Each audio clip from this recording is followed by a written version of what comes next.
جبکہ اللہ تعالیٰ کو جتنا بتانا تھا بتایا کہ اگر آپ نے وصیت کیے بغیر کوئی مال چھوڑا ہے تو وہاں پر 2 حصے لڑکوں کو ملیں گے اور 1 حصہ لڑکی کو ملے گا۔ اللہ تعالیٰ کو جو مردوں کے لیے زیادہ بات بتانی تھی وہ بتا دیا۔ اللہ تعالیٰ فرما رہے ہیں کہ طلاق مرد اناؤنس کرتا ہے، عورت کو لینی پڑ جاتی ہے، سب اللہ تعالیٰ نے بتا دیا۔ تو پھر یہاں پر آپ کو زیادہ اوپر سے آ کر بات کرنے کی کیا ضرورت ہے؟ اور ہمارے معاشرے میں یہ عام ہے کہ 2.25 سال بیٹے کو دودھ پلانا اور 2 سال لڑکی کو۔ کیوں غلط باتیں کرتے ہو؟ کیوں غلط باتیں کرتے ہو؟ میری سمجھ سے باہر ہے۔ تو جناب ادھر آیت نمبر 233 کو آپ نے باقاعدہ فوکس کرنا ہے کہ اولاد کو اپنی دودھ پلانا چاہیے ماؤں کو 2 سال کاملین، پورے 2 سال۔ لیکن آگے دیکھیں، ٹرننگ پوائنٹ دیکھیں، لیمن ارادہ، ہر ایک پہ نہیں تھوپنا، ہر ایک پہ تھوپ دیتی ہیں، اسپیشلی ساسیں، اسپیشلی گھر کے بڑے، اسپیشلی شوہر جس کو قرآن کچھ نہیں پتا ہوتا، نہیں دودھ تو ماں کو ہی پلانا پڑے گا، تمہاری تعلیم اگر چل رہی ہے، کوئی ڈاکٹر بن رہی ہے، اس درمیان اس کی شادی ہو گئی ہے، کوئی حج پہ جا رہی ہے، پریگننسی سے یہ کس طرح سے کچھ گڑبڑ ہوئی اور اس کے یہاں بچہ ہو گیا اور حج پہ بھی جانے کا ٹائم آ گیا، تو حج چھوڑ سکتے ہیں لیکن دودھ پلانا نہیں چھڑوا رہے، حرام ہے، حق ہے، حق ہے، حق ہے۔ ارے ایسا کیسا حق ہے؟ بچوں کا حق ہے۔ میں تو آپ سے کہہ رہی ہوں کہ میں خود بھی انسپائرڈ ہوں کہ جو مائیں 2 سال دودھ پلاتی ہیں، لیکن قرآن کے بیلنس کو تو دیکھو، لیمن ارادہ۔ پھر ہو سکتا ہے عورت بہت ویک ہو تو آدھا ٹائم اسے اوپر کا دودھ پلانا ہے، اور ہو سکتا ہے ماؤں کو نوکری کرنا بھی ضروری ہو، فائنینشلی کوئی ایسی پرابلم ہے، کوئی اس کے کورسز چل رہے ہیں، کوئی اس کی تعلیم کا پرابلم ہے، تو تھوڑی دیر کوئی میٹ سنبھال لے گی، نانی سنبھال لے گی، دادی سنبھال لے گی، تو اوپر کا دودھ ہے تو ایک واویلا کھڑا کرتے ہیں لائف میں۔ تو اس لیے غور سے دیکھیں، لیمن ارادہ، جو ارادہ رکھے تو 2 سال پلائے، یہ بات آ رہی ہے۔ اس کا مطلب ایسا نہیں ہے کہ نماز کے لیے آ رہا ہے جو ارادہ رکھے، جو روزے کے لیے ارادہ رکھے۔ اللہ فرما رہے نہیں، یہ تم پہ ضروری ہے، نماز وقت مقرر پر ہے، تندرستی میں روزہ تم پر فرض کیا گیا ہے، لیکن ادھر کوئی ایسی فرضیت نہیں آ رہی ہے۔ لیمن ارادہ، جو ارادہ کرتا ہو تو اپنی جو کمپلیشن ہے وہ ٹائم ہے 2 سال، مدت رضاعت، وعلی المولود، اور باپ کے ذمے ہے لہو، لہو جا رہا ہے بچے کی طرف، اور باپ کے ذمے ہے اس بچے کے لیے، اس بچے کے لیے ان عورتوں کا رزق۔ غور سے دیکھیے، طلاق کی بات ہو رہی تھی، اس کانٹیکس میں بات ہو رہی تھی کہ اگر 2 سال ابھی باقی ہیں اور مائیں دودھ پلانے کے لیے بچوں کے لیے وقف ہیں اور ان بٹوین طلاق ہو گئی ہو، اول تو میں بڑی ریکویسٹ کروں گی کہ جس کے گھر میں کچھ ناچاکی چل رہی ہو وہ خدا را پریکاشن کیا کریں کہ اگر اسے لگتا ہے کہ اس کی اور اس کی بیوی کی نباہ نہیں ہو سکے گی، یہ چل نہیں سکے گا معاملہ، اور رنجشیں چل رہی ہیں، گڑبڑ چل رہی ہے، تو ایسے مردوں کو اور ایسی عورتوں کو عقل مندی کرنی چاہیے کہ کم از کم بچہ تو نہ اتنی جلدی پیدا کریں اگر رنجشیں چل رہی ہیں۔ اور یہ جو اچانک والی طلاق ہوتی ہے یہ بھی بڑی ناپسندیدہ ہے، تو لازماً کوئی سٹیپ کے ساتھ بندہ جا رہا ہوگا کہ دھیرے دھیرے دھیرے، سلولی، اسٹیڈلی، آپ ایک دوسرے کو برداشت نہیں کر پا رہے ہوتے ہیں اور آپ کا ارادہ ہوتا ہے کہ اب ہم سیپریٹ ہو جائیں، اب ہم الگ ہو جائیں، اب ہمارا نہیں چل سکتا، تو خدا را ایسے مردوں کو، ایسی عورتوں کو میں ریکویسٹ کروں گی کہ وہ پریکاشن کیا کریں، بچہ نہ پیدا کر لیں کہ ایک اور زندگی کو آپ خطرے میں ڈال دیتے ہو۔ آپ کو پتہ ہے بروکن فیملی کے بچے کتنے کمپلیکس کا شکار ہوتے ہیں، کتنے پریشان ہوتے ہیں۔ ایک بیوہ کے بچے، اس کے لیے آپ دیکھ لیں کہ باپ نہیں ہو یا ماں جن کی مر جائے تو سب لوگ ایک کمپلیکس کا شکار ہوتے ہیں۔ وہ معاشرے کے بڑے معصوم بچے ہوتے ہیں جن کی ماں مر جائے، جن کا باپ مر جائے، یا جن میں سیپریشن ہو جائے، تو خدا را کچھ مرد اور عورتیں کچھ تھوڑی سی اسٹریٹجی بنایا کریں اور کچھ کبھی بچوں کے لیے بھی سوچ لیا کریں، اور صرف خود کی زندگی جینے کے قائل مت ہوں۔ جب اللہ تعالیٰ نے آپ کو اولاد دے دی ہے تو کچھ اولادوں کے لیے بھی سوچا کریں اور ان کے لیے بھی زندگی کو وقف کر دیں۔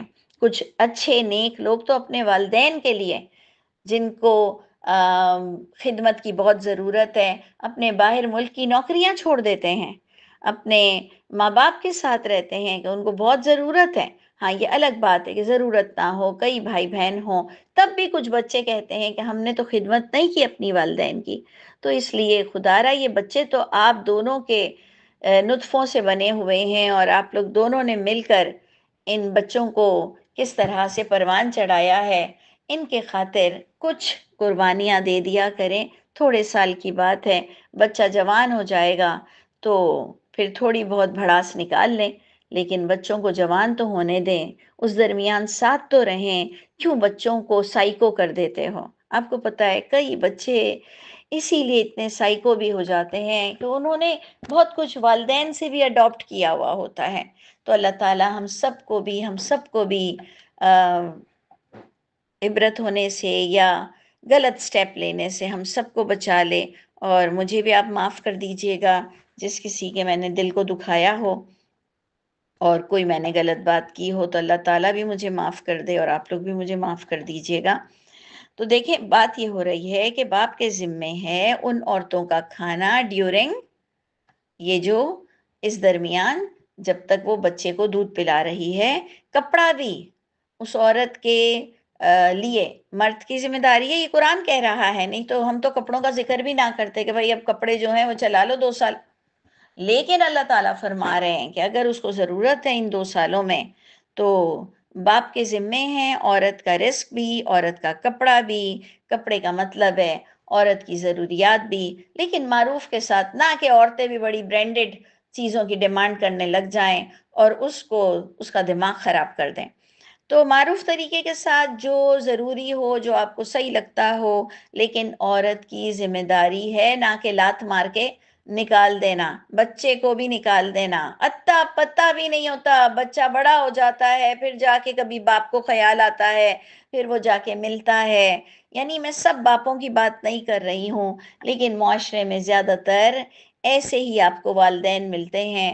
اللہ ہم سب پہ بھی رحم فرما دے، ہمارے بچوں پر رحم فرما دے، اور انہیں سب کو عقل عطا فرمائے۔ تو جناب اب آگے ہم چلتے ہیں کہ جب یہ بات ہوئی کہ مرد کے ذمے عورتوں کے دودھ پلانے کے دن تک ان کی ضروریات کی ذمہ داری ہے، تو آگے آیت آ رہی ہے لا تکلف نفس الا وسعها۔ یہ انسان کے دل میں بات اٹھتی ہے کہ کیا میں کتنا ذمہ دار ہوں؟ ایک باپ کے دل میں بات اٹھے گی کہ میں کتنا ذمہ دار ہوں، کہ اب اس کو طلاق بھی دے دیا تب بھی اللہ تعالیٰ کہہ رہے ہیں کہ دودھ پلانے کے دنوں تک وہ عورت میری ذمہ داری ہے۔ تو پروردگار نے ہم سب کو تسلی دیا کہ اللہ تعالیٰ جو قدم اٹھا رہے ہیں، اللہ تعالیٰ کے جو احکامات ہیں، وہ انسان کی ریزسٹنس سے آؤٹ نہیں ہے، وہ اس کو برداشت کر سکتا ہے، اور ہر ایک کی ایک ذمہ داری ڈالی گئی ہے۔ ماں کی کیوں ذمہ داری ڈالی گئی ہے دودھ پلانے کی؟ ماں بھی تو بھگت رہی ہے نا، تو مردوں کو بھی بھگتنا پڑے گا۔ نہیں تکلیف دیتے ہیں اللہ تعالیٰ کسی نفس کو مگر اس کی وسعت کے مطابق۔ اب یہ سیکنڈ پوائنٹ ہو گیا اسی آیت کا۔ اب تھرڈ پوائنٹ نہیں، بلکہ ہم نے فرسٹ پوائنٹ پڑھا 2 سال پورے دودھ پلانا ہے، سیکنڈ پوائنٹ پڑھا جو ارادہ رکھتا ہو، ٹھیک ہے۔ تھرڈ پوائنٹ پڑھا کہ مردوں کے ذمے بچوں کے ساتھ بیوی، طلاق یافتہ بیوی کی کب تک ذمہ داری ہے۔ نمبر 4 ہم نے پڑھا کہ تم یہ نبھا سکتے ہو، مرد حضرات یہ نبھا سکتے ہیں۔ اب نمبر 5 ہم پڑھ رہے ہیں ایک ہی آیت کا، کہ نہ نقصان پہنچایا جائے والدہ کو اس کے بچے کی وجہ سے، اور نہ باپ کو اس کے بچے کی وجہ سے، کیونکہ سچویشن ہر جگہ ڈیفرنٹ ہوتی ہے۔ کہیں بچے نانی کے پاس ہوتے ہیں، کہیں بچے دادی کے پاس ہوتے ہیں، کئی بچے پھپھو کے پاس ہوتے ہیں، کنٹرول سب کا الگ الگ ہوتا ہے۔ کئی بچے ماں لے کے چلی جاتی ہے، باپ سے ملنے نہیں دیتی ہے، اور کئی جگہ باپ لے کے چلا جاتا ہے، ماں سے ملنے نہیں دیتا ہے۔ اللہ تعالیٰ کا یہ نظام، اللہ تعالیٰ کی یہ باتیں اتنی کمپلیٹ ہیں کہ کہ رب تعالیٰ فرما رہے ہیں کوئی کسی کو ایک دوسرے سے تکلیف نہ دے، اور وارثوں کے پاس اگر بچے ہیں تو وہ بھی ایک دوسرے کو تکلیف نہ دیں۔ اور اب دوبارہ دودھ پلانے کی بات آ گئی کہ فَإِنْ ارادا الف آ گیا ہے، ارادا کے ساتھ الف آ گیا ہے کہ اگر دونوں میاں بیوی چاہیں فصالن، اللہ تعالیٰ گناہ کا مشورہ تو نہیں دیتے ہیں نا، دودھ چھڑانا چاہیں، اس سے پتا چلتا ہے دودھ چھڑا سکتے ہیں۔ جو سانسیں دماغ پر بیٹھ جاتی ہیں نا کہ نہیں پلانا ہے پلانا ہے پلانا ہے، 2 سال تو حق ہے، ضروری ہے، ایسا نہیں ہے۔ جو ارادہ کرے دونوں کہ دودھ چھڑانے کا، ان ترادم منہما، دونوں کی آپس کی میوچل انڈرسٹینڈنگ سے، باہم رضامندی سے، اور تو مشورہ کریں تو گناہ کی کوئی بات نہیں ہے دونوں پر، کہ اگر وہ نہیں پلا پا رہے ہیں اور دونوں کی کوئی نہ کوئی ایسی ذمہ داریاں ہیں کہ اب عورت کہہ رہی ہے مجھے کوئی اپرچونٹی ملی ہوئی ہے، مجھے جاب جوائن کرنا ہے، یا میں نہیں پلا سکتی ہوں، یا وہ بچہ نہیں رکھ رہی ہے، واٹ ایور، کوئی بھی ایسا معاملہ ہوا ہے کہ دودھ کنٹینیو نہیں ہو سکتا، تو اللہ تعالیٰ نے تسلی دے دی کہ ولا جناح علیہما، کوئی گناہ نہیں ہے اگر آپس کے مشورے سے دونوں دودھ چھڑانا چاہیں۔ وَإِنْ أَرَدْتُمْ، اور اگر تم چاہو کہ دودھ پلواؤ کسی اور سے تمہاری اولاد کو، تو فلا جناح علیکم، تب بھی تم پر کوئی گناہ نہیں کسی اور سے دودھ پلانا۔ ویسے تو آپ کی ہسٹری کی کتابوں میں بڑا لکھا ہوا ہے کہ جی اللہ کے نبی کو وہ دائی حلیمہ نے پلایا، اور اس زمانے میں لوگ دائیوں کے پاس پلانے بھیج دیتے تھے کیونکہ وہ آب و ہوا بھی بڑی اچھی ہوتی تھی، اور ان کے دودھ سے بڑا اسٹرانگ امپیکٹ بھی پڑتا تھا بچے کو۔ تو پھر آج کی یہ عورتیں اتنا پلے کیوں پڑ گئی ہیں کہ جی پلانا ہے پلانا ہے؟ بے شک میں بار بار کہہ رہی ہوں بہت اچھی بات ہے، بہت اچھی بات ہے دودھ پلانا، لیکن اگر کوئی نہیں پلانا چاہتا، کوئی اس قابل نہیں ہے، کسی کی کوئی مسئلے مسائل ہیں، تو اتنے روڑے، اتنا انٹرفیئرنس کیوں کرتے ہو؟ اللہ تعالیٰ باقاعدہ لا جناح لا جناح لا جناح کر رہے ہیں، گناہ نہیں ہے، گناہ نہیں ہے، گناہ نہیں ہے، کہ اگر آپس کی رضامندی سے کوئی اور عورت دودھ پلائے، لیکن پوائنٹ دوبارہ وہی آ گیا کہ دودھ پلانے کی اجرت دائی کو، پاؤڈر کے دودھ کو، خریدنے والے دودھ کا تمام بل مرد دے گا۔ یہ کلیئر ہو گیا۔ اب جو مرد حضرات بل نہیں دیتے ہیں، جو مرد حضرات یہ ذمہ داری پوری نہیں کرتے ہیں، تو گویا انہوں نے لوگوں کا مال کھایا ہے، جیسے ہم کہتے ہیں نا کہ یہ چور ہے، یہ مال کھاتا ہے، یہ ناانصاف ہے۔ قیامت کے دن ایسے مرد حضرات یہ ناانصافی کا لیبل لے کر اٹھیں گے کہ انہوں نے دودھ پلانے کی عمر میں بھی آئیں بائیں شائیں ہو گئے تھے، اور کوئی ان کو فکر نہیں تھی کہ بچے کو دودھ پلانے کی ذمہ داری ہماری ہے، بیویوں کی ذمہ داری اس وقت تک ہماری ہے، اور ہمیں کچھ ایکسٹرا دینا پڑے گا، یہ ہمارا بچہ ہے اور فائنینشلی میں ذمہ دار ہوں۔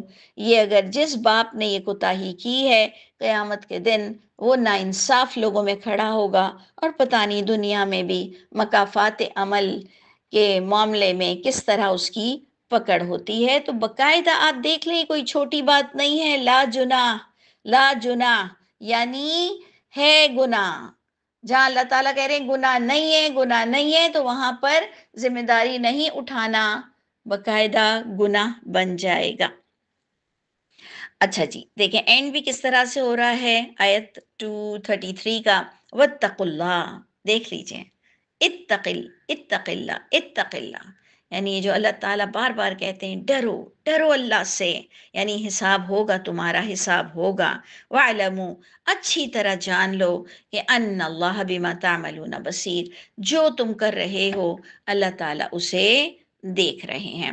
تو یہاں تک ہمارا جو طلاق یافتہ کا معاملہ طے ہو چکا تھا، بیچ میں ایک بیوہ کی بات آ رہی ہے۔ اگر ہم اس 234 آیت کو اس وقت تھوڑا سا چھوڑ دیں اور ہم دوبارہ طلاق یافتہ عورتوں کی بات پہ 236 پر آ جائیں، یہ ہم درمیان میں انشاءاللہ کل بیواؤں کے بارے میں بات کریں گے۔ جو کم از کم سورہ بقرہ میں طلاق کے بارے میں بات ہو رہی ہے اس کو کمپلیٹ کر لیتے ہیں۔ 236 پر آ جائیں 233 سے. ہم نے 233 پڑھا اور 236 اس وقت ہم پڑھ رہے ہیں کہ لا جناح علیکم، کوئی گناہ نہیں تم پر، ان طلقتم النساء، اگر تم نے طلاق دے دیا تھا عورتوں کو اور ابھی رخصتی نہیں ہوئی تھی، چھوا نہیں تھا، یا ابھی حق مہر بھی مقرر نہیں ہوا تھا، تو تب بھی تم تھوڑا بہت کچھ بھی دے دلا کر اور ان کو رخصت کرو. یعنی یہ آپ دیکھیں نا کہ شادی کب ٹوٹتی ہے؟ جب نا اتفاقی ہو رہی ہو، کوئی مسئلہ ہوا ہو.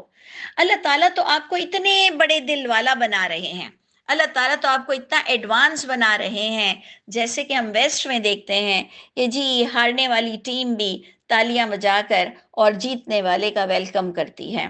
تو آپ دیکھ لیجئے کہ یہ ہمارا قرآن کتنا ایڈوانس، کتنا نارمل، کتنا بیلنسڈ ہے کہ اللہ تعالیٰ فرما رہے ہیں کہ اگر ایسی کوئی سچویشن ہے کہ نکاح ہو چکا تھا لیکن حق مہر مقرر نہیں ہوا اور رخصتی بھی نہیں ہوئی، تب بھی تم کچھ نہ کچھ گفٹ بھیجو کہ اب میرا اور تمہارا تعلق نکاح سے بھی ختم ہو رہا ہے، تم میری زندگی میں آئی تھی، نکاح ہوا تھا لیکن رخصتی نہیں ہوئی تھی، تب بھی کوئی گفٹ دے کر وَمَتِّعُوهُنَّ، تب بھی تم تھوڑا بہت گفٹ دے کر اس کو بات کو ختم کرنی ہے وسعت والے پر، اس کے اندازے کے مطابق، اور تنگ دست پر اس کے اندازے کے مطابق ایک پھول بھی بھیج دو.